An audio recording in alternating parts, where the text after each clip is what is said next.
Memang, situasi yang ada di tengah-tengah masyarakat, eee, kemudian dengan melihat, beberapa kebijakan pemerintah terhadap pemenuhan asupan gizi ibu hamil, eee, kebijakan ini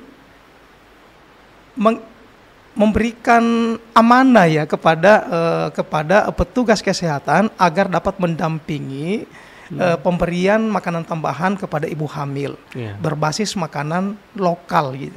Jadi PMT sekarang itu berbasis makanan lokal dengan memanfaatkan komoditi yang tersedia di setiap wilayah, kemudian itu dapat diramu menjadi satu menu yang mampu dan bisa mencukupi kebutuhan ibu hamil itu sendiri. Karena ibu hamil itu berdasarkan usia, kemudian setiap tahapan semester itu membutuhkan kebutuhan gizi yang berbeda gitu.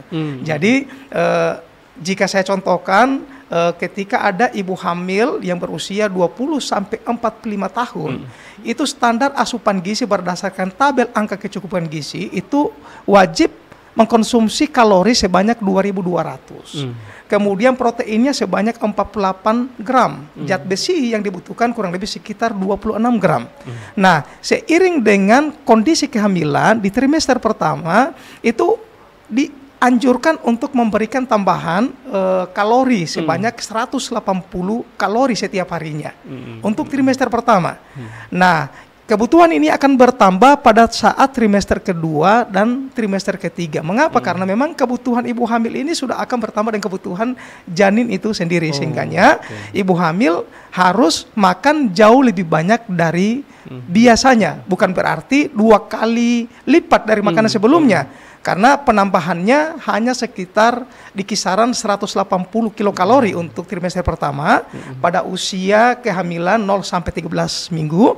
Kemudian untuk trimester kedua dan trimester ketiga ada penambahan kalori kurang lebih sekitar 300 kilokalori setiap harinya. Ini untuk memenuhi kebutuhan ibu sekaligus untuk memenuhi kebutuhan janin. Nah, bagaimana caranya untuk memenuhi kebutuhan itu?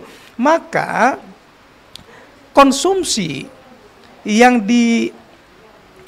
makanan yang dimakan oleh ibu hamil itu wajib dikonsumsi dari makanan yang beraneka ragam karena tidak ada satu bahan makanan yang lengkap kandungan gizinya.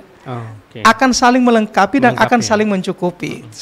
Saya ambil contoh seperti telur. Telur itu tinggi protein, tapi untuk kebutuhan seratnya tidak mungkin dipenuhi dari telur. Maka kita butuhkan sayur dan buah. Sayur dan buah tinggi vitamin mineral. Maka untuk melengkapi kebutuhan karbohidratnya kita butuh nasi, kita butuh roti, kita butuh jagung ataupun umbi-umbian sebagai sumber karbohidrat. Jadi konsumsi makanan yang beraneka ragam dan mencukupi kebutuhan individu ibu hamil itu adalah hal yang cukup penting untuk diperhatikan.